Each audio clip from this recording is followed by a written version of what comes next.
diversity initiative, and I also do some facilitation of workshops and trainings around multicultural issues and interfaith dialogue work. And then I also am caregiving for my dad. Semi-retired newspaper reporter. I have some writing clients still, and I also teach a little bit. Most of my career I spent working for the Philadelphia Inquirer, and right now they just, every now and then they hire me. I guess they still sort of like me, I don't know. They hired me to write about 10 nonprofits. They're calling it Philly Gives, and I think my job is to write about these nonprofits, and then hopefully people will read my stories and then give money. My job is a caretaker.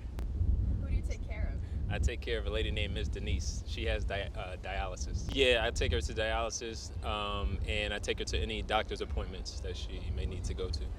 I'm a facilities manager at Wawa. I just turned 55. I started my career, I was a corporate trainer for Brinker International, which is a big corporation. We used to open a bunch of chain restaurants around the country. And I specialized in customer service. I spent most of my career in the restaurant business as a chef or an executive chef or in a higher level in management. I wanted to go back to my original roots, which was mental health. I'm a certified hypnotherapist. I'm going to switch back into that type of career and go that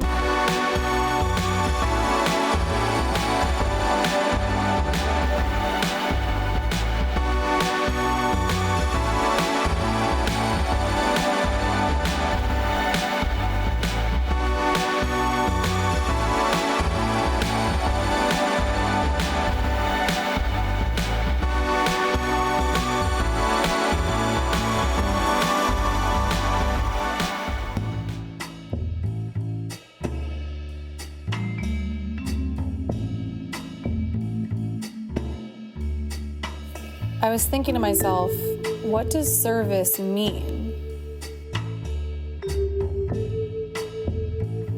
If we live our lives in service to others, what does that look like?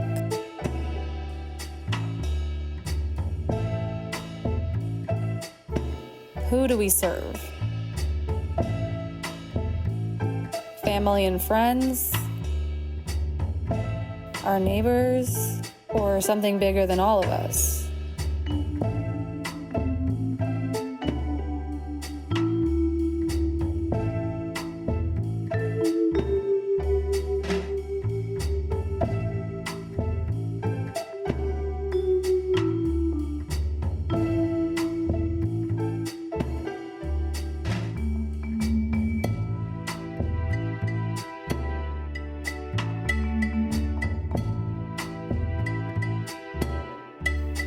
When I was growing up in the Girl Scouts, we had to recite this pledge.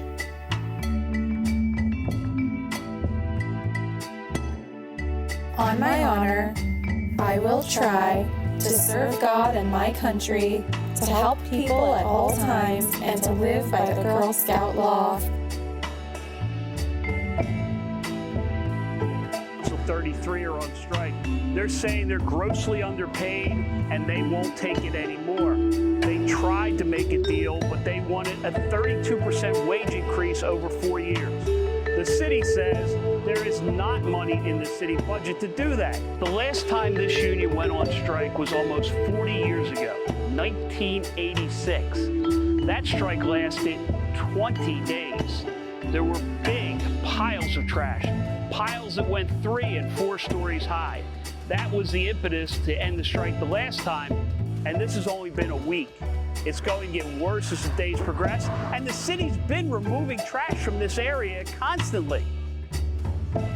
The people that are removing the trash now are a combination of private contractors who are supplying these dumpsters and CLIP workers, Community Life Improvement Program. They're basically trash workers in training. They haven't joined the union yet, so they're allowed to work, even though if you look at this, the message is clear to them, don't go against the union.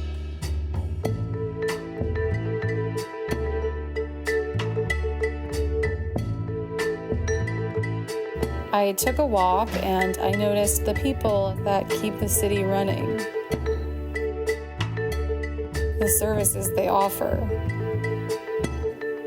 Nurses and doctors, the bus drivers, the postal service, laundry services, libraries, trash collectors, hotels and restaurants,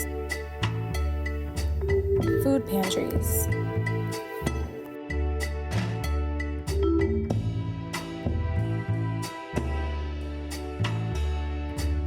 At night, I wait tables at a restaurant. It's not easy, but I enjoy taking care of people. Canned beans, cartons of milk, and fresh veggies and produce are just some of the food staples available for SNAP customers at Babashi's Food First Pantry.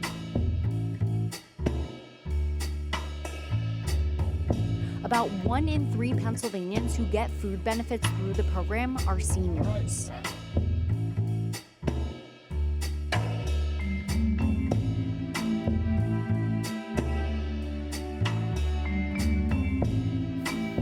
In one way or another, I think we all rely on services provided by our communities. So, is it our duty to offer something of service in return? It helps me think about something else other than myself. You know what I mean? It gives me a chance to give back, you know what I mean, to someone and help someone, you know, that really needs it. It is very rewarding to be part of the care and treatment of patients who are going through one of the most difficult times in their life. I agree, it's very rewarding, but also, and it's very special, I guess, in the pediatrics field because you can advocate for the children, but sometimes are one of the most vulnerable populations. If you have free time on your hands, then people can get into bad situations and begin to get into trouble. But if you have a sense of purpose and you have a sense you're doing something, no matter what it is, I don't care what it is, then you are bettering society. I am China, the Director of Community Engagement here at Broad Street Love. And with Radical Hospitality, we want to give everyone that loving feeling and everyone to feel welcome. Today is Halloween, so everyone has their costumes on. Right here is our Philly Fight Clinic. And Philly Fight is open Monday through Thursday for our guests to receive medical services of kind. This is their front desk area. The Philly Fight office is set up just like a regular doctor's office where our guests are able to come in and get services. So in order for people to receive services such as their food stamps, to get their check, most of our individuals are unhoused. So we allow them to open up mailboxes so they're able to receive those kind of services. I'm the mailroom associate, so I kind of supervise over the mailroom. A lot of the day-to-day stuff is done by volunteers, the filing and handing out of mail. But the mailroom sounds like it should be really straightforward, but there's a million exceptions to every rule. So a lot of what I do is managing kind of the computers and the back end of stuff to make sure guests are getting their mail in a timely fashion. And one of the other things we do here is we hold on to, even if a guest's mailbox is no longer active, if they get a social security card or a birth certificate or something important sent here, we save and file those in the back in the mailroom so that if they ever come back, they have those documents. Our de-escalation team is a team that is trauma-informed on how to deal with people that are dealing with crises. We don't do hands-on. We like to talk our guests down with things. We have a wonderful de-escalation training that we provide for different organizations in the area. So now I'm going to introduce you to some of the members on our de-escalation team. My name is Sharif. What Guest Relations does is we do a little bit of everything, to be honest. But most importantly, we're like customer service to the guests in here. And also as Guest Relations, we try to maintain the safety in here, keeping the environment safe through de-escalation and through building rapport with the guests and stuff like that. How you doing today? My name is Amir. I am also here as in guest relations here at Broad Street Love, Broad Street Ministry. The guests that come in here, they can utilize all of the different resources that they have, and they can pretty much come to us for whatever they need. We kind of just move. We move around, we float around, and we're like the ambassadors, and they can access anything that they need, and we support them in that. This is where our case managers see our guests, where they can help them sign up for benefits, if they need access to housing and things of that such. Our caseworkers are here to help them out. So this is where they see them one-on-one. My name is Jessa Roof. I am the volunteer coordinator here at Broad Street Love. And that means that I work with every volunteer who comes through the door to make sure that they get to experience radical hospitality the same way our guests do, and that they have a pleasant experience providing services for our guests. Nice to meet you. I'm Chef D. This is where we feed our guests of 300 to 400 people each day.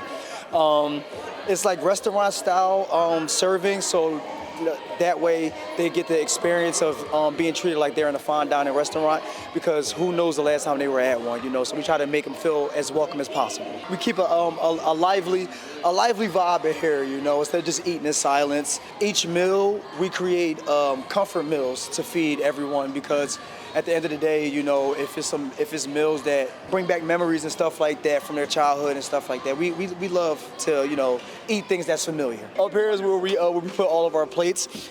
We make our plates up here, and we leave them up here for the servers.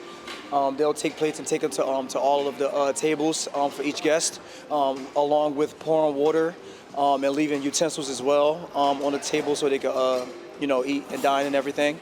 So up here is where the magic happens. We keep our food in these hot boxes up here and in these warmers. We plate everything right here, assembly line style.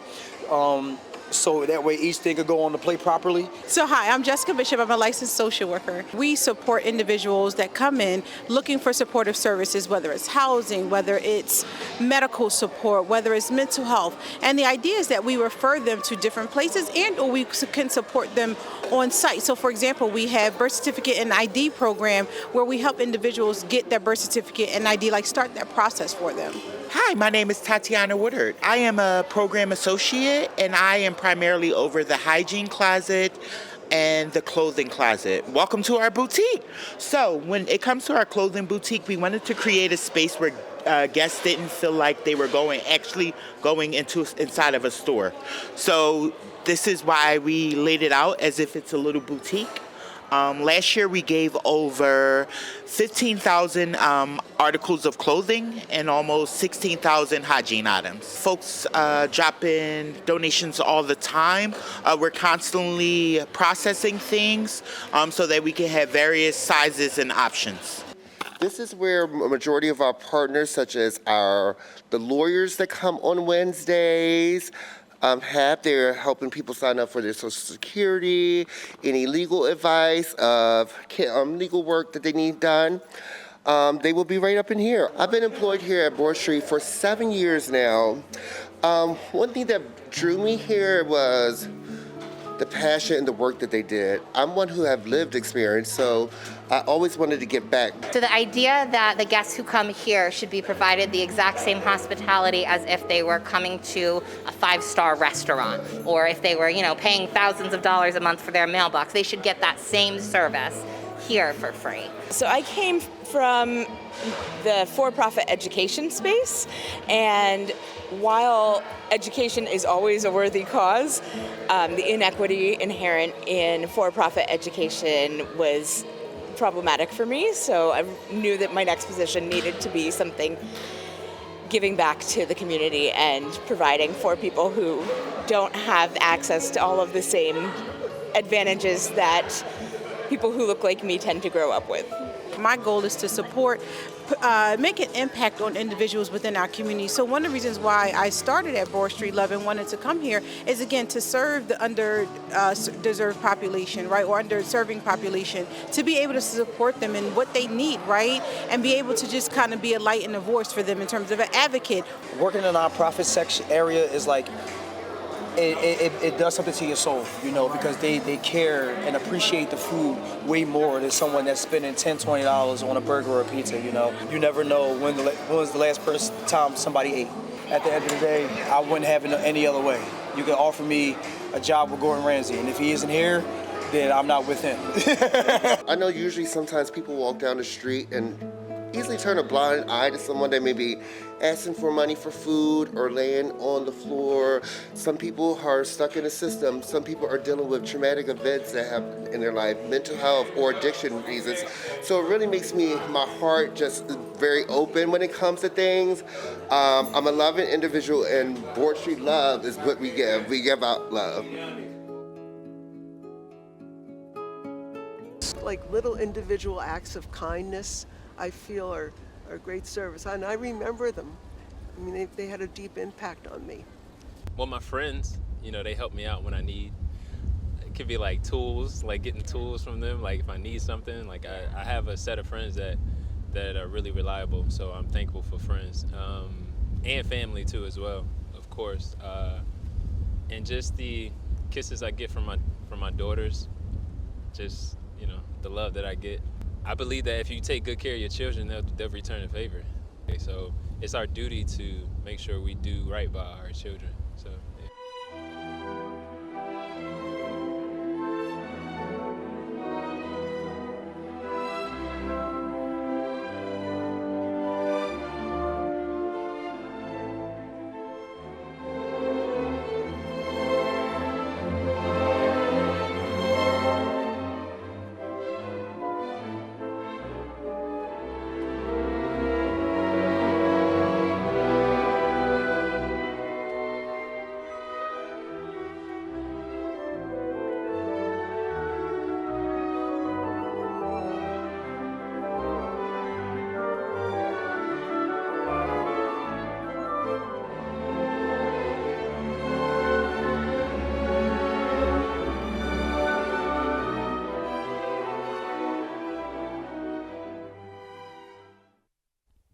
Good morning. I'm Chloe Blackstone, and you're watching From Every Angle. We are joined by Lee, Angie, and Takia from Cristo Rey. Today, our contestants are competing for the grand prize candy. Players, you all have a certain amount of points in your wallet. Every round, you must make a choice. Either donate points into the community pot or gamble your points with the flip of a coin. Double or nothing. At the end of each round, the community pot will be doubled and redistributed evenly between you all. At the end of the final round, if the community pot contains at least 500 points, everyone wins and the grand prize candy is split between you all. If one single player wins by accumulating at least 400 points, they win the game and take home the full grand prize. If neither goal is met, nobody wins. Let us begin the game. Lee, would you please go behind the curtain and be the first to make your move? Okay.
Let's see where we are.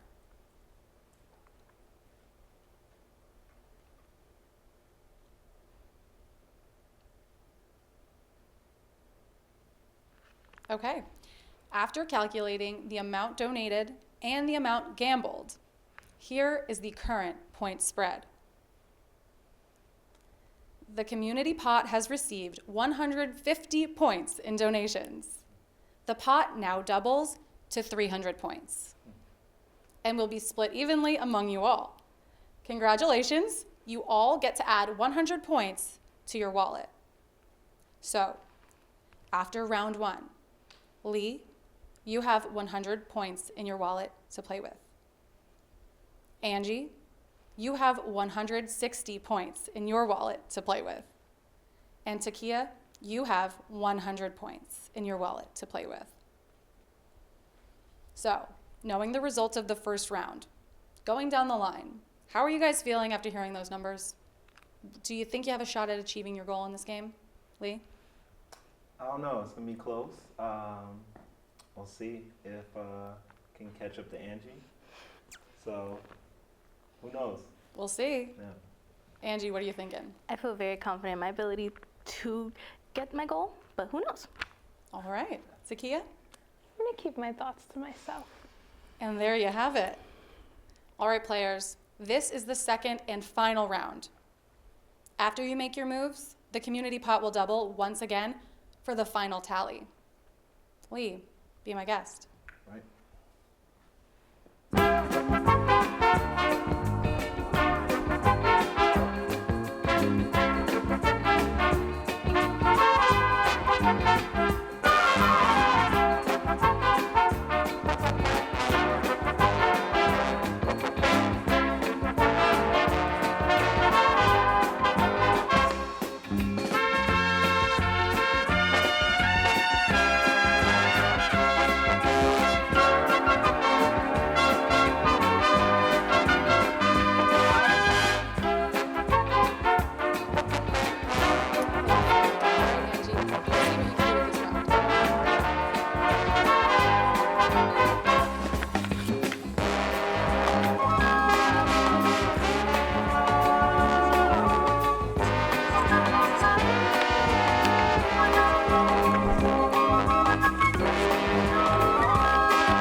Is being calculated.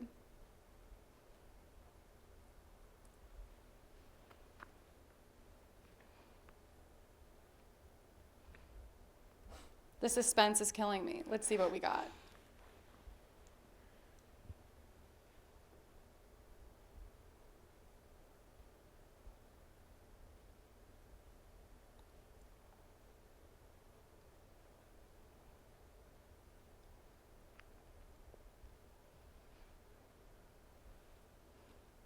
How are you guys feeling? What are you thinking? Do you have a sense? Or do you not want to give away too much? I don't know. It's hard to tell with these two. I honestly don't know, honestly. We'll see. No comment. No comment. Of course you would say that. the one to worry about. Mm-hmm. All right. This round, the community pot tally has been calculated. The community pot has received 210 points in donations. That means the total will be doubled, and the grand total in the community pot is 420 points. The calculations are still being tallied for the individual wallet balances.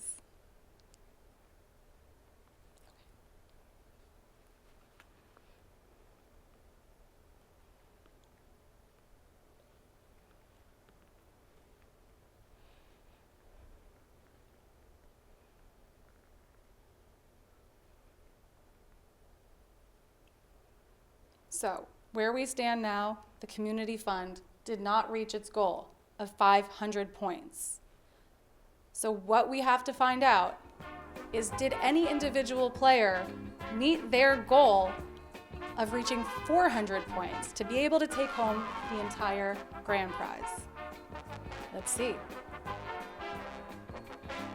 All right. The final tally is in. Lee, you have 140 points in your wallet.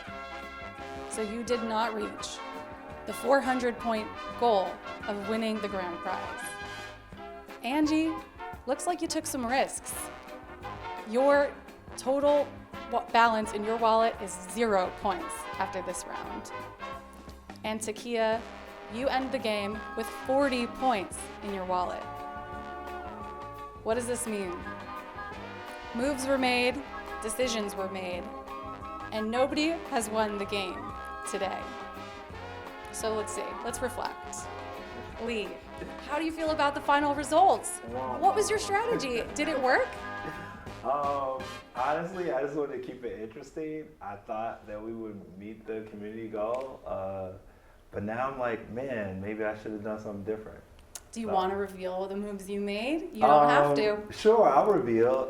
The first round, I donated all my points, and the second round, I gambled like 40 points. So you switched it up halfway through. I did switch it up, yeah.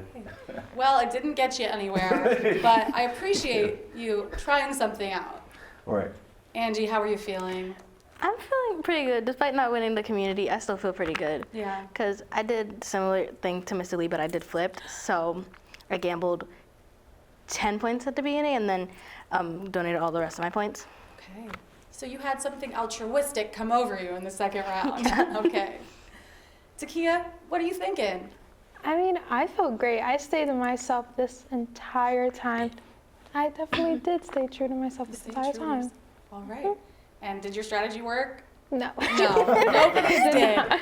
But this was an experiment, and I think that we all have something that we can take away from it. And that is our game. Thank you so much for tuning in to From Every Angle. We'll see you next month.